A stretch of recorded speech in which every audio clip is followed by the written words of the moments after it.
안녕하세요. 사업보고서 읽어주는 남자 잔돈사냥꾼 TV입니다.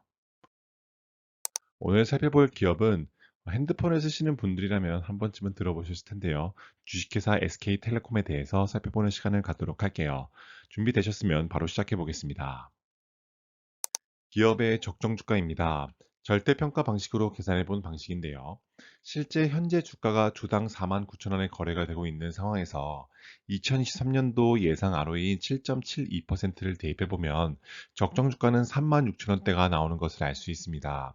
현재 주가가 적정 주가 대비 13,000원 정도나 위에 있는 상황인 것을 알 수가 있는데 그만큼 현재 주가가 적정 주가보다 높을 만큼 계속해서 성장성이 일어나는지 그런 기업인지에 대해서 재무제표적인 측면에서 한번 살펴보는 시간을 갖도록 할게요. 파트 1, 회사 개요입니다. 기업 정보입니다. 1984년도 3월 한국이동통신서비스 주식회사로 설립된 회사로 97년도에 SK텔레콤으로 사명을 변경하였고 2021년도 11월에 SK텔레콤과 SK스퀘어로 인적 분할된 회사인 것을 알 수 있습니다. 영위하는 사업을 보면은 무선통신 사업, 유선통신 사업, 그리고 기타 사업으로 구분이 되어 있는데요. 우리가 흔히 말하는 핸드폰과 관련된 이 스마트폰과 관련된 통신 사업이 바로 무선통신 사업인데 그것이 전체 점유율의 48%로 굉장히 높은 수준을 유지하고 있는 것을 알 수가 있습니다. 유선통신 사업 같은 경우에는 초고속 인터넷이 점유율 29%를 차지하고 있으며 기타 사업 같은 경우에는 점유율 25% 정도를 차지하고 있는 것을 알 수 있습니다. 주주구성 현황 및 거래량을 이어서 살펴볼게요. 보시는 것처럼 SK 외에 특수관계 12인이 30.03%의 비중을 차지하고 있는데 2017년도만 하더라도 이 비중이 25% 정도가 됐었는데 최근까지 계속해서 이 비중을 늘려서 30%까지 올라온 것을 알 수가 있습니다.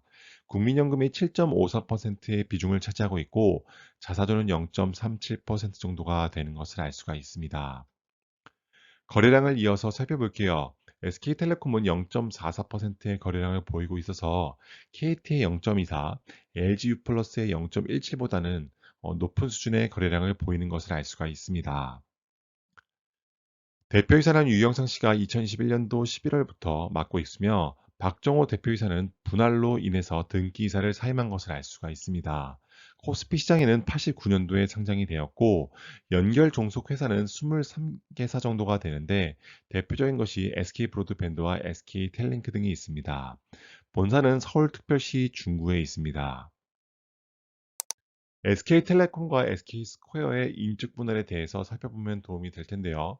보시는 것처럼 SK텔레콤에서 SK스퀘어가 인적 분할이 된 것을 알 수가 있는데 기존에 존속하던 SK텔레콤은 유무선 통신과 AI 기반 서비스, 디지털 인프라 서비스에 집중하는 기업으로 탈바꿈이 되었고 나머지 SK스퀘어는 반도체, ICT 투자 전문 회사로 이렇게 반도체 전문 기업이 된 것을 알 수 있습니다. 그래서 SK스퀘어에 담겨 있는 기업들을 보면은 대표적으로 SK 하이닉스, ADT 캡스, 11번가, 원스토어, 티맵 모빌리티 등이 있는 것을 알 수가 있습니다. 기존에 있던 SK텔레콤에는 SK브로드밴드, 텔링크, PSN 마케팅 등이 있습니다.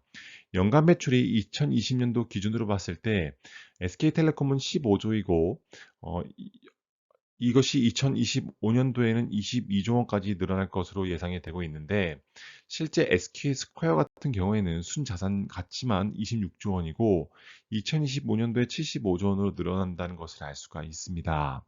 그래서 현재는 SK텔레콤과 SK스퀘어로 인적 분할이 됐다는 것을 참고하고 넘어가시면 도움이 될 것 같아요.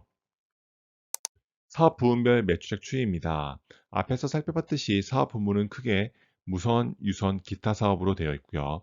그것들의 실제 매출 비중을 보면은 무선 통신 사업 같은 경우가 75%, 유선이 22%, 기타가 2.1%에 불과한 것을 알 수가 있습니다. 실제 매출 실적에 대해서 수출과 내수 비중을 살펴보면 도움이 될 것 같은데요.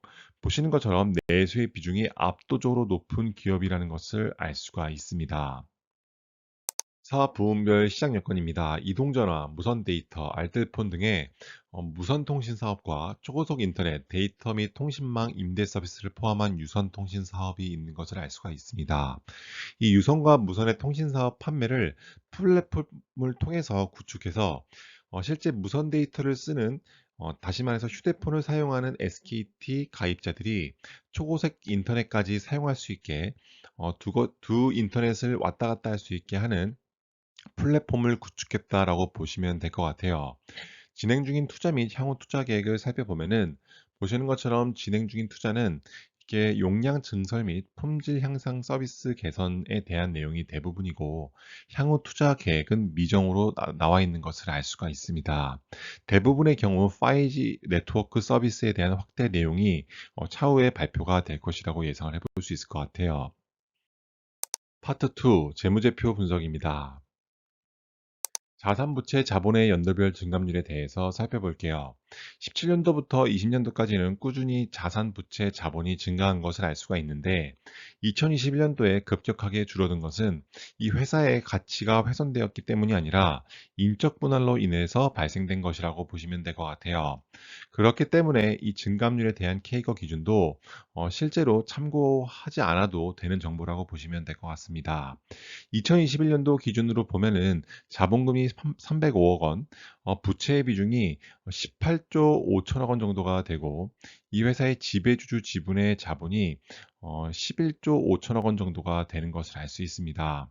보시다시피 부채, 즉 레버리지를 많이 사용하는 상황이라는 것을 알 수가 있는데요.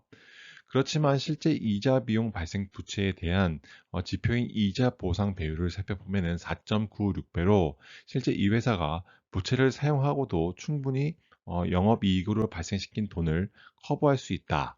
다시 말해서 벌어들인 돈으로 이자를 충분히 갚고도 돈이 남는다라고 보시면 될 것 같습니다. 2017년도부터 22년도까지 손익계산서 항목별 증감률에 대해서 살펴볼게요. 보시는 것처럼 영업이익 같은 경우에는 2017년도에 1조 5,366억 원이었던 것이 계속해서 등락을 반복했지만 꾸준히 우상향 곡선을 그려서 2022년도 예상은 1조 6,607억 원 정도가 되는 것을 알 수 있습니다. 매년 1.6%씩 성장한 것을 알 수가 있는데요. 이렇게 보시다시피 회사가 유무선 통신 사업을 하기 때문에 버라이어티한 성장세를 보이지는 않지만 안정적인 추세를 보인다는 점을 알고 넘어가시면 도움이 될 것 같아요.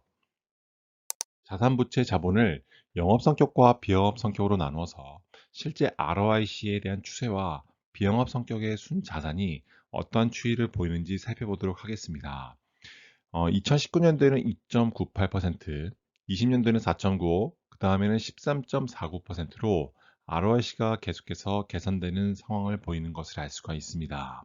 비영업 성격의 순자산 같은 경우에도 마이너스 7조 원, 마이너스 5조 9천억 원, 그다음에 마이너스 5조 5천억 원으로 비영업 성격의 순자산 또한 마이너스 폭을 계속해서 줄여나갔다라는 것을 알 수가 있습니다. 그래서 실제 이 회사가 어느 사분면에 속했는지를 살펴보면은 19년도, 20년도, 21년도에 가까워지면서 비사분면 쪽으로 계속해서 향하는 형태를 보이고 있다는 것을 알 수 있습니다. 실제 통장에 얼마가 들어왔고 투자했는지를 살펴볼 수 있는 영업활동 및 투자활동 현금 흐름에 대해서 살펴볼게요. 우선 단기 순이익에 대한 추이를 먼저 살펴보도록 하겠습니다. 보시다시피 2017년도에는 2조 6천억 원이었던 당기 순이익이 2022년도에는 9,318억 원으로 많이 쪼그라든 것을 알 수가 있는데 아무래도 2021년도부터 인축 분할이 되어서 관계 회사들에 대한 이익을 끌어오지 못하는 즉 지분법에서의 비율 차이가 발생했기 때문에 줄어들었다라고 보시면 될 것 같아요.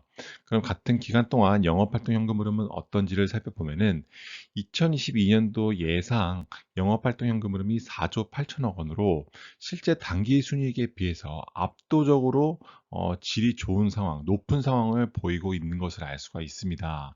그렇기 때문에 실제 SK텔레콤의 영업활동 현금 흐름은 굉장히 양호한 수준이라고 볼 수 있을 것 같아요.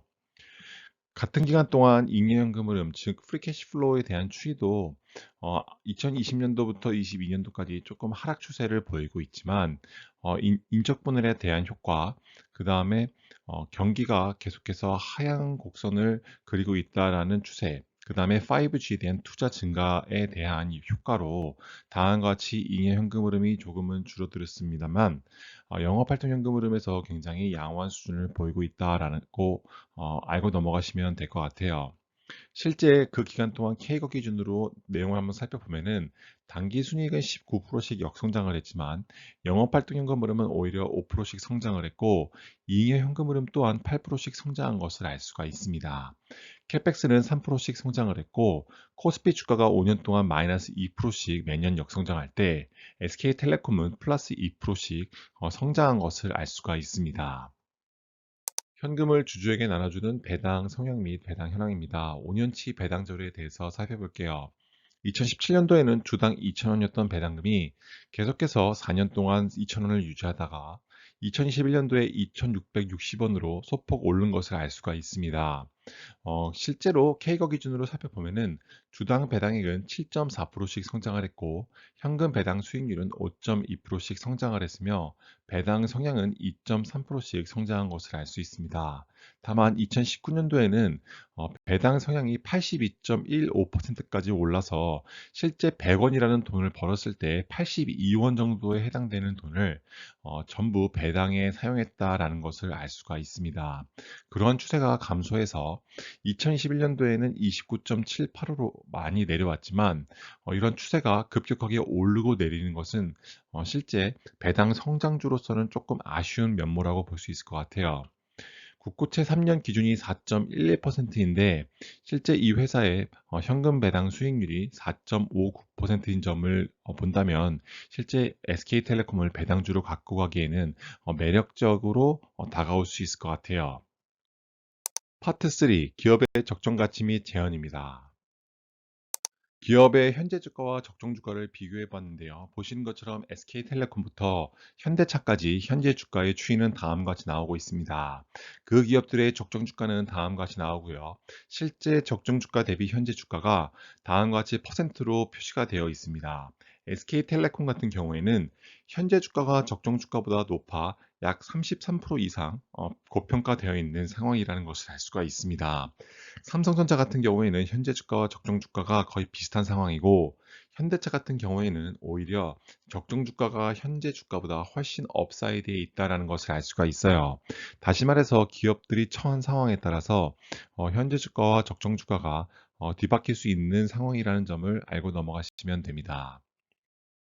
오늘의 한 줄입니다. 수익성 측면에서는 양호한 수준을 보이고 있는 SK텔레콤인데요. 다만 기업의 성장성 측면에서 봤을 때는 내수 중심의 기업이라는 점과 실제 유선 통신 사업과 무선 통신 사업 모두 레드오션이기 때문에 더욱더 성장성을 일으키기 위해서는 막대한 마케팅 비용과 노력이 필요할 것으로 예상이 되고 있기 때문에 기업 성장성 측면에서는 조금 힘들 것으로 보여집니다. 저평가 여부 측면에서 봤을 때는 중립이었는데요. 실제 계산해 본 바로는 적정 주가가 현재 주가 대비 아래에 있다라는 것을 알 수가 있었는데요. 그렇다고 해서 이 기업이 고평가되어 있다라고는 볼 수 없는 이유가 실제 이 회사의 영업활동 현금 흐름이 단기 순이익보다 압도적으로 높기 때문입니다.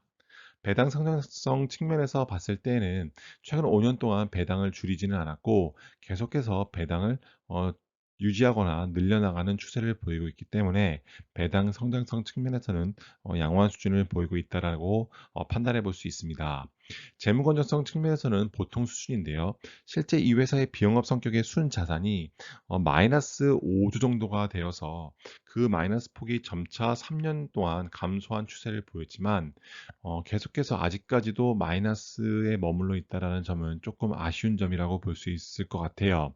다만 이자 보상 비율 측면에서 봤을 때는 이 회사, 즉 SK텔레콤이 레버리지를 많이 사용하지만 그러한 레버리지 비용에 대한 것을 다 갚고도 충분히 이익을 발생시키는 기업이라는 점을 앞에서 살펴봤습니다. 지금까지 SK텔레콤 분석 영상 봐주셔서 감사드리고 해당 영상이 도움이 되셨다면 구독과 좋아요 그리고 댓글 부탁드릴게요. 감사합니다.